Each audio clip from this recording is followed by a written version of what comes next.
Hey friends, it's me, Amy Rebecca, your internet bestie for all things personal development, intentional living and dream chasing, and I am back with another monthly budget reset where we crunch some numbers, I potentially create a spreadsheet, and then we move on with our day. I love sitting down and making these videos every month. I know they're not the most popular videos on my channel, but from a personal standpoint, I really enjoy making them. I feel like it helps keep me accountable when it comes to my finances because I know you all are going to be looking to see what I spent, and also I just think it's really nice for someone like me to be sharing this kind of information. I feel like a lot of the times we see this kind of content from people who are doing really well financially, and maybe their financial advisors or their channel is to do with financial advice, and they're making a lot of money, they're investing a lot of money, they're getting big returns, and that is really inspirational. But for a lot of average people, it can also make you feel like you're very behind, or it can feel intimidating. Girl, you're not going to be intimidated by what I've got to show you today. This is just a very average girl's budget. Average girls unite. Welcome. So what we're going to do today is we're going to take a look at what I spent in January. I'm going to budget everything out for February. We're going to take a quick look at my side hustle income, though I kind of want to I do something with that. I haven't figured out what it is I want to do, but I want to do something. Don't forget to subscribe if you haven't already. I am trying my hardest to get to 30,000 subscribers this year. That would be a dream. And let's jump into this. So first up, I'm going to pull up my little spreadsheet. This one is from CoPlenty. I've been using their spreadsheets for years. This is the new one. It's the 2.0 advanced version, I believe. So they have a beginner's version and an advanced version. I consider myself a very advanced spreadsheet nerd, so I have the advanced version, but both are great. I have an affiliate link in the description box if you want to get one of their spreadsheets with some money off. But let's take a little look at how I did last month with my budgeting. Okay, so first things first, came in under budget again. May only be £14.86, but you know what? That still counts. As you can see, we did a lot of spending in the first half of the month up front, and then I had to eke out that £14 and didn't spend anything for like the last week of the month, but it worked. So let's actually take a look at what I spent during the month, like where that money actually went. So for groceries, I budgeted £15 and spent £21.95. Not all the groceries, not everything I ate. These are just like top up groceries in between. Eating out, I budgeted £30 and spent £75.25. Did I? Me? She? Her? That's a lot, actually. That's a lot. I have no recollection of that, but apparently I did. Petrol, I spent £0 again. I know that sounds like an impossibility. I don't know what my car is running on at this point other than optimism, but I didn't have to put any more petrol in. I will this month because my petrol like just came on, but my good grief, I made that £50 last. Car upkeep, this is my car insurance, so that's £17.47. Gifts, I spent £0. I did, however, put £30 into my gift sinking fund, so that's set aside. Health, I spent £40 towards my contact lenses. Beauty treatments, I spent £70 and 60p. So if I remember correctly, I emptied out my beauty sinking fund and a little bit extra. I got chrome nails this month. I mean, they're fine, but they were £40. I just don't feel like it was worth £10 extra. And I also had to pay to get my hair done. I paid for that in advance of this month. This is a #1 tip, no one asked, I'm gonna tell you anyway, that I have found helps me in budgeting is that any time I can pay for something up front, I do. Payday, I am sitting down, I am putting everything in my sinking funds, I am filling in my little spreadsheet, and then I am paying for all of my bar classes up front, all of my Pilates classes up front, my booty bootcamp classes, I want to pay for those up front, and then anything appointment wise that I can pay on booking, I'll do it on payday, and that way it's that money, I can't spend it, because there's nothing worse than having an appointment at the end of the month and I haven't paid for it and I've already spent the money that I was meant to spend on the appointment. Clothing, budgeted £50, I don't know why. Spent £17.10. Oh, I know why. It's because I had a little bit left on my credit card to pay off and I couldn't remember how much. So yeah, £17.10, that's all. Makeup, budgeted £0 and spent £15.04 because unfortunately I did run out of my foundation and I broke my eyelash curler. I've gone through about 4 eyelash curlers in the last 2 years. I'm just using them as directed. I'm not doing anything strange. I don't understand. Skincare, spent £0. Hair care, spent £0. Toiletries, £0. Books, £0. Takeaways, £0. Hobbies is a yikes. actually. And that is not including pageants. A lot of you recommended taking pageants out and making it its own category, which I did do. I'm gonna regret it because I don't actually want to be confronted with how much I'm spending on pageants. I don't want to know, but we're doing it because we need to be informed spenders. So this right here, this £112.99, that would be like gym membership, all my workout classes. I think that's it. I take a lot of workout classes. Look, it brings me joy. I'm not sorry. Charity at £2.50. I spent £2.50 on my donation to the Born Free Foundation, and then I put £15 in a sinking fund as well. Transport and parking, I paid £3. Nothing on travel. Oh, that's not true actually, because I spent £350 on flights, so I need to add that in. Something always goes awry, so let's just put that in for the end of January, just because I can't remember when I did it. I paid, I think, £330 for flights. That was travel, but we can take that out of my travel sinking fund. Now, this is something some people were asking, is like, how do I account for the sinking funds on the spreadsheet? And this is how I do it. So I set up in my annual totals all of my sinking funds as savings. So you can see like pageant sinking fund, gift sinking fund, charity sinking fund. Every month I pay into those sinking funds, right? So you can see like up here I've put £200 in my travel sinking fund. I've got 225 in my pageant sinking fund. So then when it's time to spend out of that sinking fund, I just do minus. So I'm taking £130 out. So that's minus out of my travel sinking fund. And then I just put the reference as sinking fund. That way I'm not like paying the same thing twice. I'm not paying to put it in my travel sinking fund and then paying for it when it's time to pay for it. I'm just diverting the money through. Does that make sense? I hope that clears that up because a few people were asking. That's the way that I manage my sinking funds in the spreadsheet, and it works for me. So yes, we've got travel £330, social I budgeted £70 and spent £56.55, drinks £0, coffee I spent £18.15 on coffee. However, it was not all for me. I was very generous. I bought coffee for everyone. I was like the coffee fairy, spreading joy. Personal development, £25. That is on therapy. Days out, which is a new category that I added, was £124.84. I wanted something to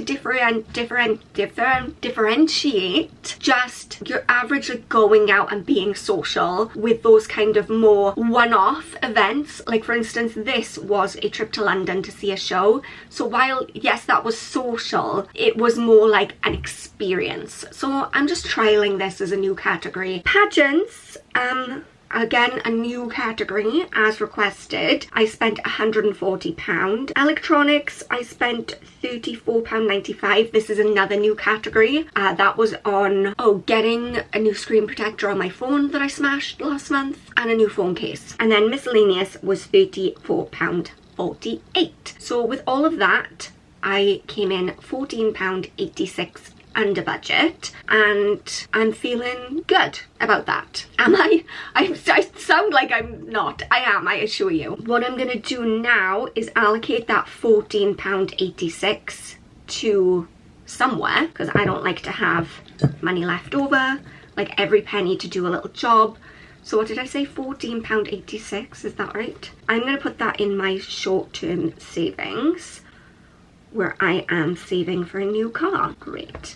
And that's left over. I actually managed to put quite a bit into my short-term savings this month. Short-term savings, I put £275.85 into my short-term savings. So that was that £14 obviously, but also everything that was left over from my YouTube money and my side hustle money, minus £200 that I put into my travel sinking fund. All that was left over after that, I put into my short-term savings.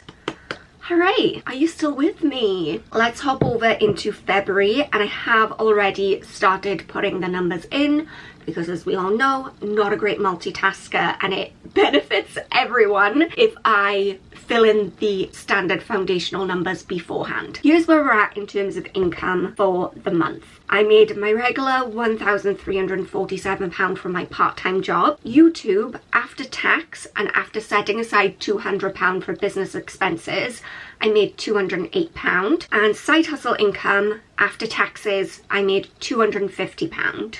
I don't think that's true. I think I made a little bit more than that, actually. I might have to circle back to that later and double check those numbers, because I think I made closer to 270. So I might have just messed up my numbers a little bit. You know how it goes. It's like this every month. I'm trying my best. With that, I did all my regular things, which is take out money for like paying my parents to live here. £100 into my mutual funds, my investment portfolio, £100 into short-term savings, and then we've got all of my sinking funds. Now I've got zero for petrol yet again, because I still have £50 from months ago when I last put money into my sinking fund, so I won't need to put any more in this month. £60 into my beauty sinking fund, £50 into car emergency, 15 into charity, 30 to Christmas, 30 to gifts, 40 to health, 125 into my pageant sinking fund, and then we have my direct debits and bills like Spotify, phone, Apple Care, etc. Here's where it gets a little bit interesting.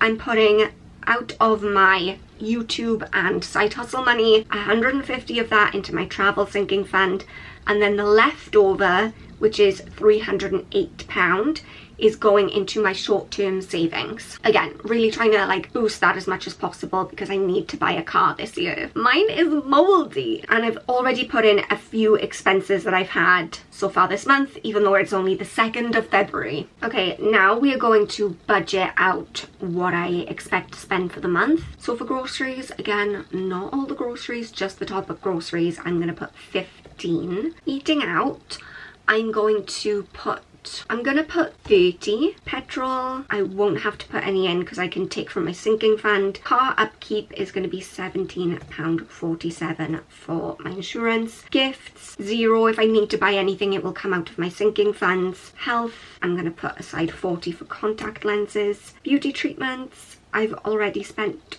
£5 apparently. Clothing, I plan to spend £0 on clothing this month. Makeup is going to be a pricey month because I'm about to run out of primer, concealer, setting spray, lip liner. I'm going to put 40 just to be safe. Skincare, don't think I need anything. Hair care, don't think I need anything. Oh, I might need conditioner, so let's throw in £5 for that. Toiletries, don't think I need anything. Books, no. Takeaways, no. Hobbies, I've already spent £19.99 and I have more to spend. So £19.99 for the gym. I've spent £12 on one dance class, £30 on a series of other dance classes. Then I've got 2 lots of £8.50 for bar plus booty camp times 3 equals £90.99. Let's put in 95 to be safe, and that should cover it. Good grief, trying to get this but bigger, expensive, because all that is just workout classes. Charity, I've got £2.50 direct debit. Transport and parking, let's put 5. Travel, nothing. Social, I'm gonna put, oh, I've actually got like a way expensive month in terms of social. I'm gonna put 150. I don't even know if that is within my budget, but that's what I'm gonna put. Drinks, I foresee myself buying a couple of drinks this month because I'm going to a wedding. Let's put 25. Coffee, 7. Personal development, 25. Unaccounted, I'm hoping is 0. And did you notice last month it was 0? Literally, when I was going through and filling out my spreadsheet yesterday, the very first time the numbers on my bank statement and the numbers in my spreadsheet matched to the penny, and I was like, who is she? 2026 is gonna be my year, because usually I miss numbers out, I get confused, I have ADHD. It's a lot. This is a lot for my brain. No, the numbers matched. I didn't lose any money this month. She's on her way up, okay? So I'm hoping for another month of no unaccounted expenses. Days out, I've got to pay £82.50 for show tickets. Pageants, I'm going to say, well, I've already spent £140, so there's that. Electronics, £9.49, and it's gonna be way more actually. My Apple Watch broke a couple of weeks ago and I had to replace that. How much was that? 200, so 210. That's definitely not gonna fall within my budget, and that might have to come out of my side hustle money actually, rather than putting that into getting a car. It always feels like 2 steps forward, 1 step back. But at least we're moving. Miscellaneous, I'm going to go 0. That brings our total to £894.47, which means I've budgeted beyond my means. Okay, great. Because I'm now £286.95 over budget. Okay. 200 of that is going to be the Apple Watch, which I'm going to have to pull out of my side hustle income, and then I'm still £86.95 over budget. Oh, no, I take that back, because yes, I will be spending this money on pageants. I have already, actually, but I'm going to be withdrawing that out of my pageant sinking fund. So once I do that, we should be good. We should be good. It is going to be a lean month. When is it not? Find a time in the last 2 years when I've been making these videos that I haven't said it's gonna be a lean month. It's gonna be fine. The good news is it's a short month. Unlike January, which was about 5 years long. Good grief. I don't know about you, my January, it kicked me in the butt so hard. I flew. I orbited the Earth twice, and then I landed back down with a bump. Smashed my iPhone screen, the brand new iPhone I got before Christmas. My Apple Watch fell apart. Literally, pew, the screen just flew off. Found out that in May, my hours are getting reduced at my job. Just a lot. And then on top of that, it rained. Ugh. But you know what? We move. We move. This is why we budget, in case of emergencies, in case of chaos. The last thing I want to talk about is my side hustle income. Like I said at the beginning, I am switching up the way that I want to track this, because in the past I would track everything I made in that month, but then sometimes that wouldn't actualize for a couple of months, because some affiliate programs, they don't pay you until 30 days later, 60 days later. Same with the royalties from my book, Just As I Am, which is always linked in the description box. Plug, plug, plug. That I don't get the royalties for that for 60 days. So I think I'm just gonna share like what landed in my account rather than what I earned. I think it's gonna streamline my life a little bit. So in January, I made £262.69 on digital products, which is wild. That immediately got swallowed up by the cost for the software that I use for people to buy stuff. That just came out of my account this morning, and that was, I think, £270. So all my earnings from January went towards keeping that website up and available for people to keep buying things, but that's okay. You gotta speculate to accumulate. And yeah, £262 for digital products. I think that's the most I've ever made in a month. So thank you to everyone who purchased. 99% of those purchases were for my cosmetics inventory spreadsheet, which is wild. I mean, when I made that for myself, it was never with the intention of selling it. And when you think about it, for £5, it's not like a big ticket item, and it just goes to show that if you've got something that people really value and think, oh, I would find that helpful, you can make a decent amount of money. I made £19.74 on royalties from my book, and I made £52 in affiliate marketing. Who is she? £52. Oh, that's not even true. I made a little bit more than that because I forgot to add what I made from TikTok. So I actually made £76 in affiliate marketing. Oh my gosh. This brings me to a total that I have not written down, so bear with me while I figure that out in front of your very eyes. £358.43. So obviously a chunk of that is going to taxes, but yeah, I feel like that's a healthy amount. Okay, that's it. Is that it? I think that's it. If you enjoyed this video, don't forget to give it a little thumbs up. Leave a little comment because that really does help me out. Subscribe if you haven't already. And don't forget that you are enough just as you are. I love you so much, and I will see you guys next time. Bye.